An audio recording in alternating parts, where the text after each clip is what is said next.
जय मसीह की। आज हम देखेंगे दानवों की सच्चाई बाइबल से। उत्पत्ति 6 अध्याय में संसार के बीच के समय की बातें लिखी हैं, यानी जल प्रलय के बाद का समय। पहला समय आदम का, दूसरा समय नूह का, तीसरा समय यीशु का। जो नूह और उसके वंश थे, उन्हीं से जब वंश बढ़ने लगे तो उनके वंशजों ने अपना अपना मार्ग लिया और ये संसार में फैल गए। यहाँ से राजाओं का बनना शुरू होता है। पहला राजा नूह ही था। जल प्रलय के बाद उनकी संतानें भी राजा थीं। जब कबीले बनते गए और संसार में फैलते रहे और राजा बनते गए, कुछ धर्मी राजा थे और कुछ परमेश्वर की ज्ञान की कमी से वो भटक गए और अधर्मी बने। ऐसे राजाओं की शैतान से तुलना की गई है बाइबल में।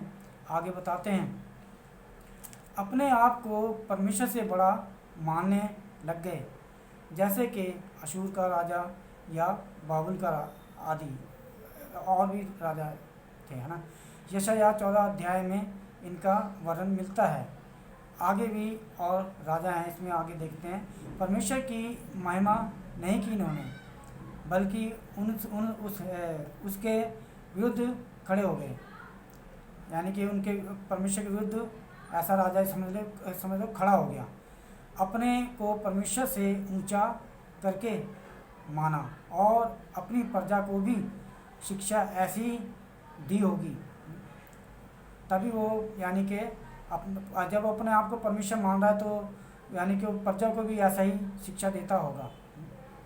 तो ये अपनी प्रजा को यानी कि भरमाता था और भी जाति जाति के लोगों को भी ये भरमाता था। अब जो उत्पत्ति 6 अध्याय में दानवों का वर्णन है, ये कौन है? कुछ लोगों का मानना है कि ये यानी कि शेत की संतानें हैं। अगर ये शेत की संतानें होती तो जल प्रलय से पहले इनका जिक्र होना चाहिए था, लेकिन जल प्रलय के बाद इनका जिक्र किया गया, जबकि ये नूह की दूसरी दुनिया थी, आदम की पहले निकल गई।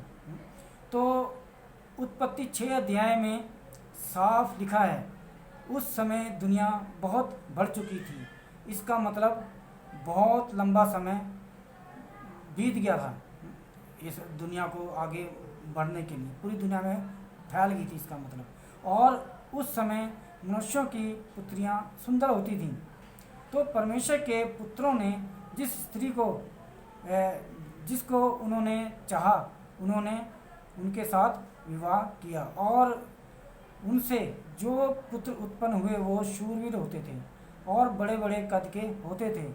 ये तो जाहिर सी बात है कि बहुत बड़े बड़े होते थे तो लोग उन्हें शूरवीर समझते होंगे, और शूरवीर कैसे हैं आगे देखते हैं।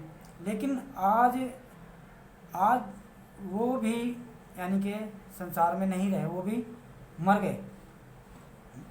और अगर ये यहोवा परमेश्वर के पुत्र होते तो ये नहीं कहा जाता। इब्रानियों 1 अध्याय की 5 आयत में पढ़ लेना, उसमें लिखा है, परमेश्वर ने स्वर्गदूतों में से कब किसको कहा कि तू मेरा पुत्र है। तो उत्पत्ति 6 अध्याय और अय्यूब की पुस्तक में इन शब्दों को, जो परमेश्वर के पुत्रों के बारे में बताया गया है, इसी के विषय में साफ कहा गया है कि स्वर्गदूत परमेश्वर के पुत्र नहीं हैं।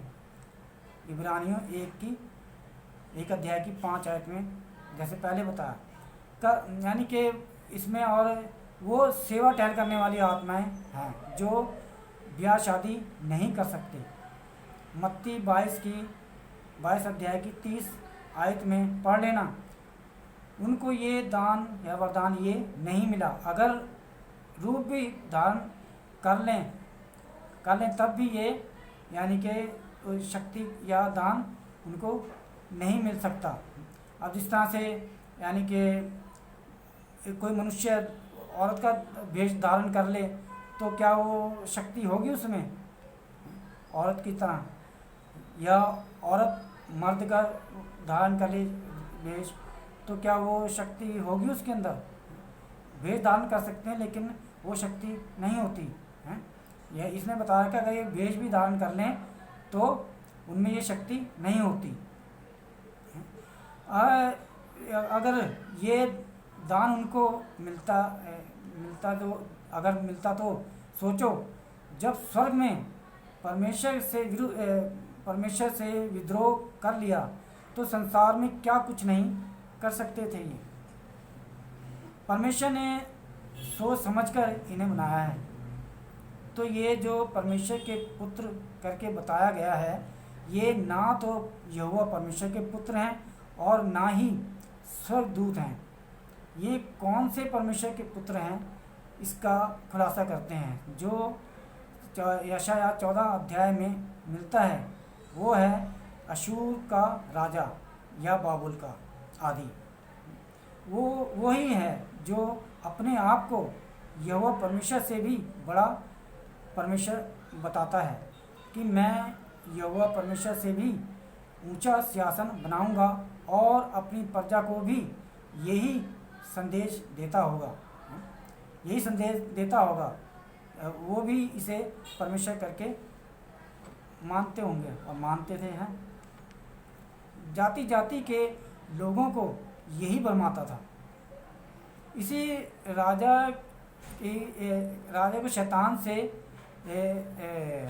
तुलना की गई है। इसी राजा की शैतान से तुलना की गई है 14 अध्याय में यशायाह। शैतान भी इसी प्रकार परमेश्वर से ऊंचा सिंहासन चाहता था। इसीलिए हवा को कहा ये फल खा और अपने पति को भी खिला तो तुम परमेश्वर के तुल्य हो जाओगे। अगर यीशु उनका सहारा उस समय नहीं बनता तो ये मनुष्य मरे ही रहते, यानी आदम और हवा, और हम भी अभी नहीं होते। इसका राज्य उस समय तय था। तो ऐसे राजाओं के पुत्र थे वो। तो अब ये देखते हैं कि दानव कैसे पैदा हुए। मैं तो जल्दी जल्दी बता रहा हूँ, थोड़ा सा अपने आप एडजस्ट कर लेना। तो दानव कैसे पैदा हुए, उत्पत्ति 6 अध्याय में बताया गया है कि जो परमेश्वर के पुत्रों की संतानें जो होती थीं वो बहुत बड़े बड़े होते थे। अब सोचो, जब पैदा होते होंगे तो गाय भैंस के बच्चे के बराबर तो होते ही होंगे। अब इनके बड़े बच्चे को, यानी कि इतने बड़े बच्चे को मनुष्य की पुत्रियां जन्म नहीं दे सकती। मनुष्य की पुत्रियां इतने बड़े बच्चे को जन्म नहीं दे सकती। तो बच्चे नॉर्मल ही होते थे क्योंकि मनुष्य थे, पर बाद में ये बड़े बड़े कैसे हो जाते थे? क्योंकि वहाँ का वातावरण ही फलने फूलने वाला था। इसकी पुष्टि करते हैं। कनान देश के विषय में गिनती 13 अध्याय की 23 आयत से 24 आयत तक पढ़ लेना। उसमें बताया गया है, एक अंगूरों का गुच्छा इतना बड़ा होता था जिसको 2 लोग बीच में लठ डाल के उठाते थे या उसको बांध के उठाते थे। और भी फल बड़े बड़े होते थे। दूध और मधु की नदियों का भी जिक्र उसमें किया गया है। इसी कनान देश को परमेश्वर ने धर्मी लोगों को देना था। परमेश्वर ने अपने लोगों के लिए वो देश बनाया था या उस स्थान को बनाया था। उत्पत्ति 6 अध्याय में इनका जिक्र हुआ और ये कनान देश में पाए गए। उत्पत्ति 6 अध्याय की 4 आयत में इनको अनाक वंशी बताया गया है। दानव नाम तो बाद में पड़ा जब ये बड़े बड़े होते थे, और भी इनके नाम थे, अभी आगे बताएंगे, है ना। तो दानव नाम तो बाद में पड़ा, यानी कि और भी बड़े बड़े होने लगे। तो कैसे बड़े बड़े होने लगे? पैदा होने के बाद ये और बहुत नामों से ये जाने जाते थे, जैसे कि अनाकवंशी, रपाई, नपोली, जमजुम्मी और भी बहुत नाम थे इनके हैं। कोई ये यानी कि स्वर्गदूत नहीं थे, यह ध्यान रखना है ना। व्यवस्था 2 अध्याय की 20 आयत में कनान देश रपाइयों का देश था।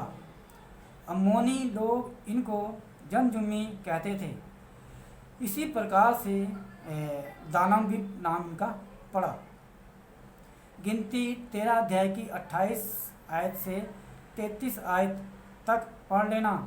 अनाक वंशी के अलावा और भी लोग वहाँ रहते थे, ये आदमखोर नहीं थे।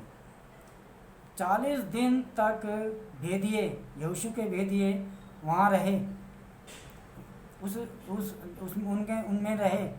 तो आप सोचो कि 40 दिन में क्या उन्होंने उनको नहीं देखा या इन्होंने उनको नहीं देखा है? इन्होंने देखा उनको, क्या उन्होंने नहीं देखा इनको है? तो उनके बीच में रहे, सारा खाना पीना सब वहीं पर ही था, है ना। तो उनको कोई नुकसान नहीं पहुंचा, कोई किसी ने दानवों ने इनको नहीं खाया। तो व्यवस्था 2 अध्याय गिनती 13 अध्याय में पढ़ लेना। जैसे कि मैंने पहले बताया, इनको नए यानी कि कई नामों से जाना जाता था, जैसे अनाकवंशी, रपाई, नपोली, जमजुम्मी, शेशय, तलमय, अल्टीमन और भी कई नाम हैं इनके जो लोग इनको कहते थे, है ना। तो उसी में से ये इनका नाम दानव भी रखा गया।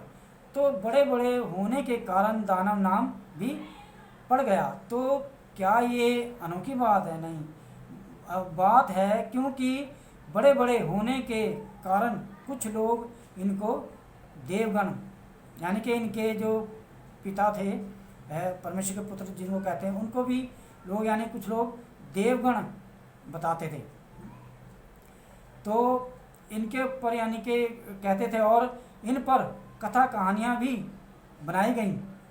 जब ये मनुष्य ही थे, जबकि ये मनुष्य ही थे, लेकिन हम देखते हैं और यानी कि और स्पष्ट करते हैं, 2 तरह के बड़े बड़े लोग वहाँ पाए गए, वहाँ होते थे। व्यवस्था 2 अध्याय में पढ़ लेना। एक एमी लोग होते थे जो अनाक वंशियों की तरह ही लंबे लंबे होते थे। तो क्या ये भी दानव थे? हैं, ये भी दानव थे। तो पहला शमूएल 17 अध्याय में पढ़ लेना। उसमें गोलियत भी जो यानी कि दाऊद के हाथों से वो मारा गया, वही मनुष्य था, वो भी फलस्तीनी सैनिक था। तो आगे देखते हैं कि जो अपने को परमेश्वर करके मानते थे, उनके पुत्र ये तो यानी कि दानवों के पिता थे। अब देखते हैं स्वर्ग दूतों के विषय में। इन परमेश्वर के पुत्रों को लोग यानी कि स्वर्गदूत समझते हैं। इन परमेश्वर के जो परमेश्वर के को बता रखा है परमेश्वर के पुत्र हैं, इनको लोग स्वर्गदूत समझते हैं कि इनको मनुष्यों की पुत्रियों के साथ इन्होंने शादी की करने की वजह से यानी बंदी बनाए गए हैं, ये स्वर्गदूत हैं। तो ये आगे देखते हैं। मगर जिन स्वर्गदूतों को बंदी बनाया है वो ये नहीं है, क्योंकि इन्होंने बाकायदा शादी ब्याह किए हैं। शादी करना पाप नहीं है। ये राजा के पुत्र तो थे, पर ये स्वर्गदूत ये जो है ये परमेश्वर की आज्ञाओं का उल्लंघन करते और ये पाप गिना जाता और ये बंदी बनाए जाते। अगर ये स्वर्गदूत होते तो स्वर्गदूत ही करके शब्द आना चाहिए था, पुत्र करके नहीं। तो राजा बुरे भी थे और भले भी। जिन भले राजाओं से संतानें हुई वो धर्मी थे, और जो बुरे थे अपने आप को परमेश्वर से बड़ा कहने वाले, उनके पुत्र बुरे थे।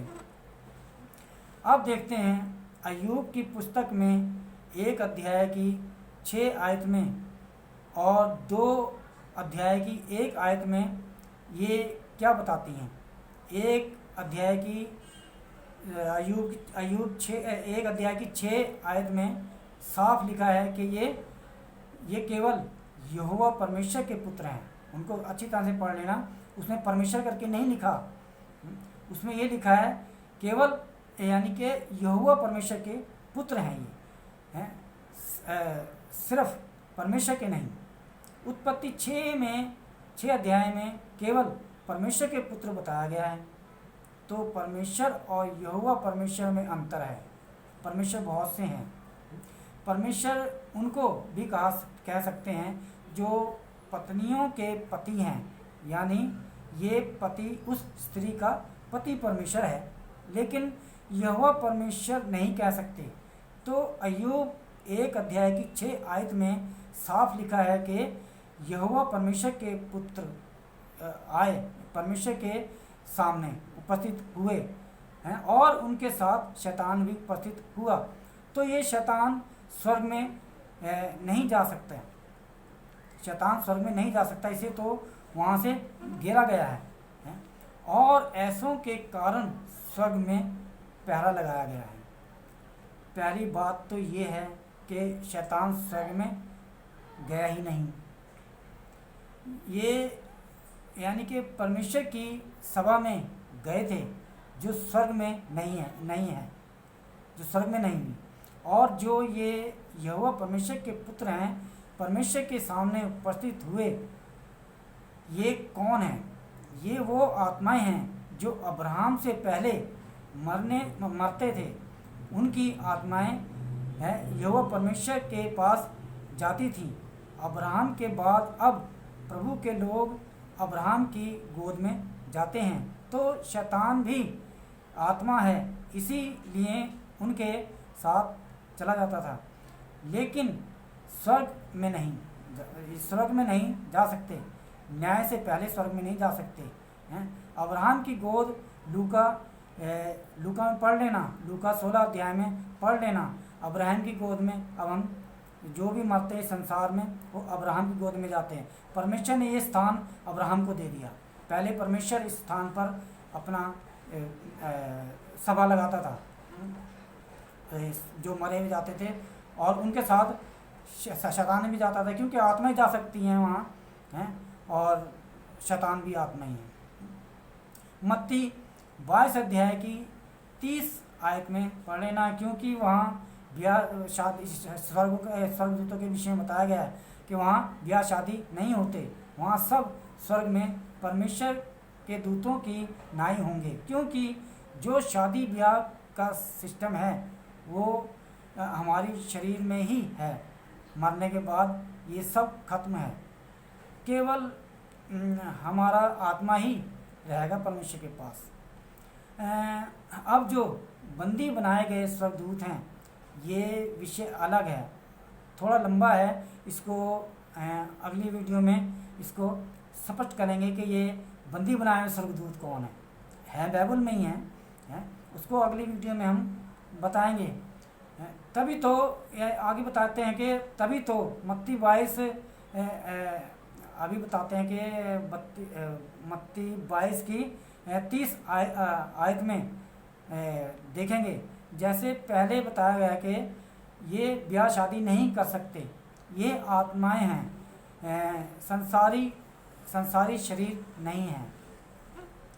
अब ये भी साफ कर देते हैं। पहला कुरिन्थियों 11 अध्याय की 10 आयत में लिखा है, इसलिए स्वर्गदूतों के कारण स्त्री को उचित है कि अधिकार अपने सिर पर रखे। तो स्वर्गदूतों के कारण बताया गया है कि वो अपने सिर पर अधिकार रखे। तो ये उन दूतों के कारण बताया गया है जो स्वर्ग का वचन चर्च में बताते हैं। कौन कैसा है, किस नियत का है, किसी को कुछ नहीं पता होता, कोई नहीं जानता। सब एक, यानी कि सब तो एक जैसे नहीं होते हैं, ये मनुष्य ही तो हैं जो स्वर्ग का समाचार बांटते हैं या सुनाते हैं। स्वर्ग यानी कि अगर स्वर्ग के दूतों को ये दान मिलता तो ये शादीशुदा तो छोड़ एक एक कुंवारी भी नहीं बचती।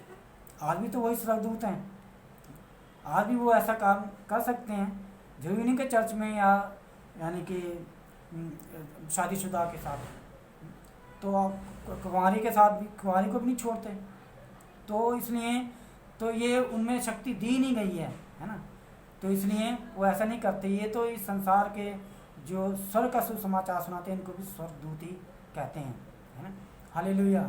तो इब्रानियों 2 अध्याय की 9 आयत में लिखा है, यीशु जो स्वर्गदूतों से कुछ ही कम किया गया है मृत्यु का दुख उठाने के कारण, स्वर्गदूत ये नहीं कर सकते थे, तो इस पुत्र को मनुष्य बना दिया, यीशु को मनुष्य बना दिया।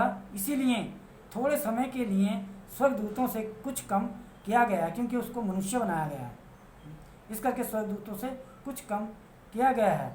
तो यीशु स्वर्गदूत नहीं है, यीशु परमेश्वर के मुंह का शब्द है जो देहधारी हुआ। यूहन्ना 1 अध्याय में पढ़ लेना। और ना ही स्वर्गदूत परमेश्वर के पुत्र हैं, यीशु ही यहोवा परमेश्वर का पुत्र कहलाता है। मैं और भी लंबी लंबी बातें बता सकता है, लेकिन बहुत थोड़े शब्दों में पॉइंट सामने रखे हैं, पॉइंटों को लेना और बातों को।